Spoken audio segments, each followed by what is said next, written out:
ఓం నమో భగవతే వాసుదేవాయ. ఈరోజు 16వ పాసురం. 30 రోజులు 30 పాసురాలు. నిన్నటికి 15 పాసురాలు పూర్తయ్యాయి. పూర్వ భాగం పూర్తయింది, ఉత్తర భాగం ఈరోజు మొదలవుతుంది. ఈ పాసురంలో ముఖ్యమైన విషయాలు చెప్తాను. నందగోపుని యొక్క భవనం గురించి, అక్కడున్న 2 ద్వారపాలకుల గురించి, భవనం యొక్క తోరణం గురించి, దాని ముందున్న ధ్వజస్తంభం గురించి, ఆచార్యుల వారి గురించి ముఖ్యమైనటువంటి విషయాలు చెప్పుకుందాం. ఒక దేవాలయానికి వెళ్ళినప్పుడు పాటించవలసిన నియమాల గురించి ఆండాడి తల్లి ఇందులో చాలా చక్కగా వివరించిందండి. ఇంతవరకు ఆండాడి తల్లి నిద్రిస్తున్న గోపికలందరినీ లేపి వారందరినీ వ్రతగోష్ఠిలోనికి ఆహ్వానించి వారందరితో కూడి కృష్ణ పరమాత్మ దర్శనానికి మేల్కొలు పాడటానికి ఆ భవనం దగ్గరికి వచ్చింది. ఎవరి భవనం? నందగోపుని యొక్క భవనం దగ్గరికి వచ్చింది. నిరహంకారంతో ఆచార్యుల వారిని ఆశ్రయిస్తే పరమాత్మ జ్ఞానం కలుగుతుంది. అందువలన ముందుగా ఆచార్యుల వారిని కలుసుకోవాలి అని అనుకుంది. ఇక్కడ నందగోపుణ్ణే ఆచార్యులుగా భావించి నందగోపు భవనానికి వచ్చింది. ఎందుకంటే నందగోపుడే ఆచార్యులు వారు. ఎందుకంటే ఆ కృష్ణ పరమాత్మ తండ్రి నందగోపాలుడు. ఆ కృష్ణ పరమాత్మ జగత్తునంతా చూసుకుంటుంటే ఈ నందుడు కృష్ణ పరమాత్మని చూసుకుంటున్నాడు. ఆ కృష్ణ పరమాత్మ ఇంటిలో తల్లి దగ్గర ఎలా ఉంటాడంటే, యశోదమ్మ దగ్గర ఎప్పుడూ అల్లరి చేస్తూ ఉండటం, సింహంలా కూడా ఉంటాడండి. కానీ తండ్రి దగ్గర మాత్రం ఎలా ఉంటాడు? వినయ విధేయతలతో ఏమీ అరగనట్టుగా తల వంచుకొని చేతులు కట్టుకుని బుద్ధిమంతుడిలాగా నిలబడి ఉంటాడండి. ఎప్పుడు అల్లరి చేయడు అసలు. అయితే నందుడు కృష్ణ పరమాత్మని రాక్షసుల బారి నుంచి రక్షించుకుంటూ ఉంటాడండి. నిజానికి వాడు ఎక్కడ రక్షించారండి? అవునా కదా? పరమాత్మ తనని తనే రక్షించుకుంటాడు. తన చిన్ని చిన్ని చేతులతో తనే రక్షించుకున్నాడు. వాళ్ళు ఎప్పుడూ కూడాను కృష్ణుడికి ఎక్కడ దిష్టి కలుగుతుందో అంటూ దిష్టి తీయటం, కంగారు పడిపోవటం ఇదే. కానీ స్వామి తనని తనే రక్షించుకుంటాడు. ఎవరు రక్షిస్తారు? ఎవరికి ఆసక్తి ఉంది చెప్పండి? నందనగోపుని యొక్క గృహం చాలా పెద్దది, మణులతో చేయబడిందండి. దానికి పెద్ద ప్రాకారం ఉంది. ఇంకా ప్రాకారానికి పెద్ద ఇనుప గేటు కూడా ఉంది. ఆ గేటు దగ్గర ఒక ద్వారపాలకుడు ఉన్నాడు. ముందుగా అతనిని ప్రార్థించాలి లోపలికి వెళ్ళటానికి. ఆయనతో అంటున్నారండి, మనందరికీ నాయకుడైన నందగోపుని ద్వారపాలకుడా, మాకు లోపలికి వెళ్ళటానికి అనుమతినివ్వు. నీకు మేము శరణాగతి అయ్యాము అని నమస్కారాలతోటి ఆయన్ని ప్రార్థించారు. ఈ ద్వారపాలకుడు కొంచెం నెమ్మదిగా ఉంటాడండి. నమస్కారాలు పెట్టగానే వెంటనే అతని లోపలికి అనుమతినిచ్చాడు. తరువాత 2వ ద్వారపాలకుని దగ్గరికి వచ్చారు. ఇతను అంత తొందరగా అనుమతిని ఇవ్వటం లేదు. కొంచెం ఇక్కడ నందగోపుని భవనం గురించి చెప్పుకుందాం. ఆ ఊరిలో కృష్ణుడు ఏం చేశాడంటే అందరి గృహాలని కూడా ఒక్కలాగే కట్టించాడండి. మరి నందగోపుడు ఆ ఊరికి రాజు కదా, రాజుగారి ఇల్లు కొంచెం తెలవాలి కదా రాజుగారి ఇల్లు అని.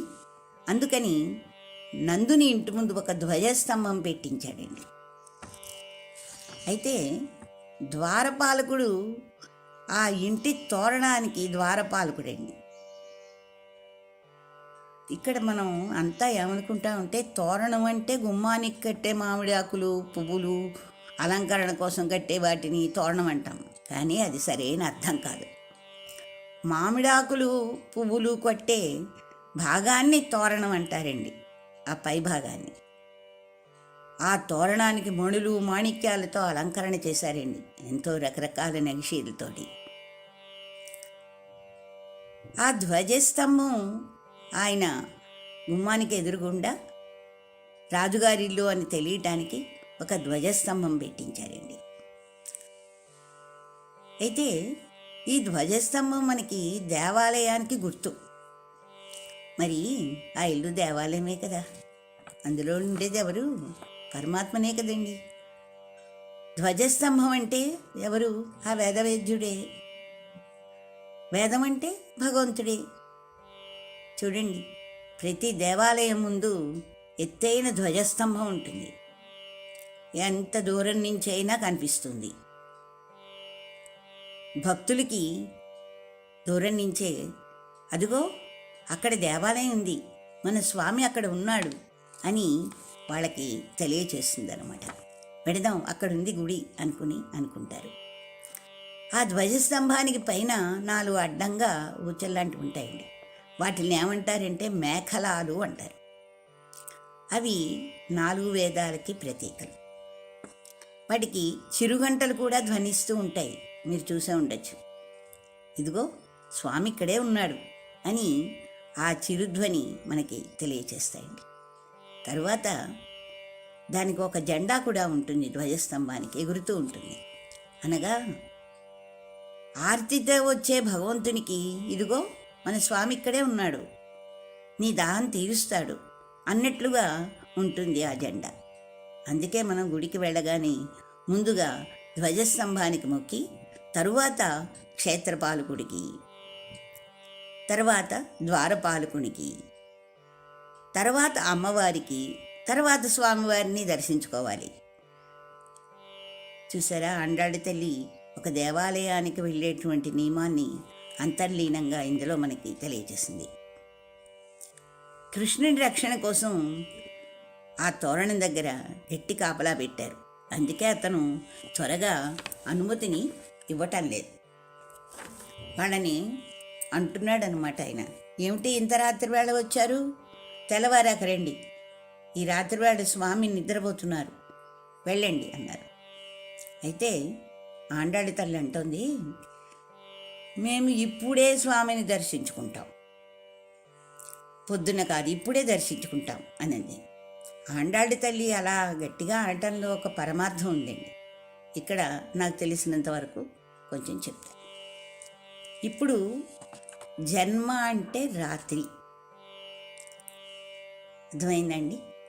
రాత్రి అని ఎందుకన్నారు జన్మని? మోక్షం వచ్చి ఆత్మ సాక్షాత్కారం అయితే అది పగలు. మనకి జన్మ అంటే రాత్రి అన్నమాట. ఎందు అంటే రాత్రి వేళ చూడండి, మనకి కళ్ళు బాగా కనిపిస్తాయండి, కళలో లోపం లేదు. కానీ రాత్రి దీపం లేకపోతే ఏది కనిపించదు, మనకి ఏ వస్తువులు కనిపించవు. అదే తెల్లవారుగానే అన్నీ అక్కడే ఉంటాయి, అన్నీ కనిపిస్తాయి. అలాగే మనలోనే దేవుడు ఉన్నాడు, కానీ మనకి తెలియటం లేదు, జ్ఞానం రావటం లేదు. అందుకే ఎన్నో రాత్రులు గడిపాము, అంటే ఎన్నో జన్మలు ఎత్తాము, మోక్షం రావటం లేదు. ఎప్పుడైతే మనకి ఆత్మ సాక్షాత్కారం అవుతుందో మనకి మరో జన్మ ఉండదు, మనలోనే ఉన్నాడు దేవుడు అని తెలుసుకుంటాము, అప్పుడు మనకి మరో జన్మ ఉండదు. అందుకే ఆండాళ్ళ తల్లి ఇప్పుడే ఈ రాత్రి వేళే స్వామిని దర్శించుకుంటామని గట్టుపట్టింది. ద్వారపాలకుని ఇలా వేడుకుంటోంది. ఇప్పుడు పాసురం చెప్తానండి. நாயகனாய் நின்று நந்த கோபனுடைய கோயில் காப்பானி, கொடித்தோன்றும் தோரண பாசல் காப்பானி, மணிக்கதவம் தாழ்த்திரவாய் ஆயர் சிறுமைரோமுக்கு அரை பறை மாயன் மணிவண்ணன் நென்னலேவாய் நேர்ந்தான், தூயோமாய் வந்தோம் துயிலெடுப்பாடுவான் வாயால் முன்னம் மாத்தாடே அம்மா, நீ நேச நிலை கலவம் நீ కేలోరెంబావాయ్. దీని యొక్క భావం చెప్తా.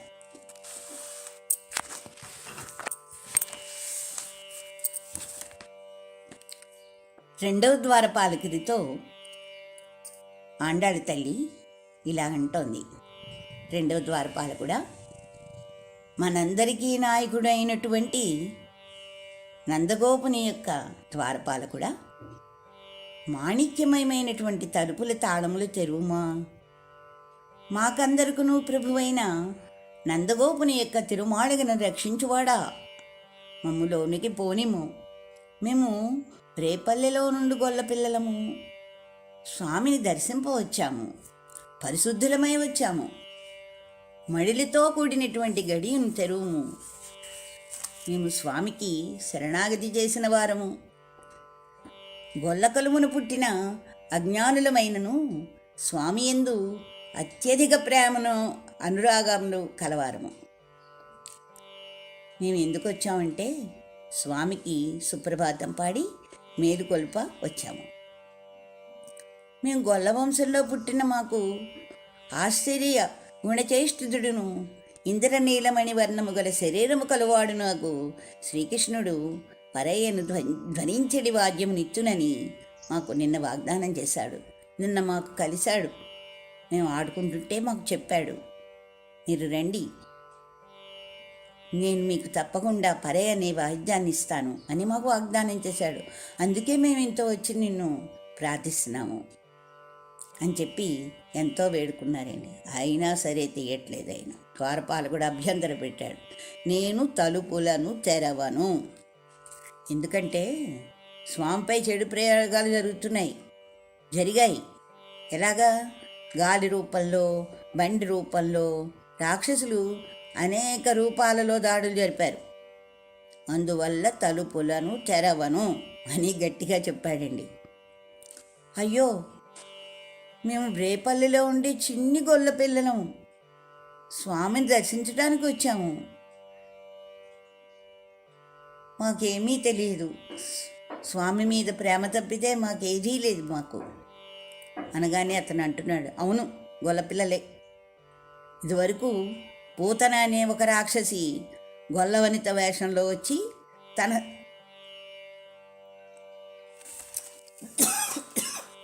తన సైన్య ద్వారా విషమిచ్చి చంపుటకు ప్రయత్నించింది. వెళ్ళండి, నేను తీయను తలుపు అన్నాడు. అప్పుడు గోపికలు అంటున్నారు, అయ్యో, మా గురించి భయముచ్చే అనుమానపడవలసిన అవసరం లేదు. అజ్ఞానులమైన చిన్న గోపికలం పరే అనే వాద్యం కొరకు వచ్చాము. అందుకొరకు మేము నిధుల నుండి మేలుకొలుపును గానముదరించుటకు పవిత్రులమై వచ్చాము.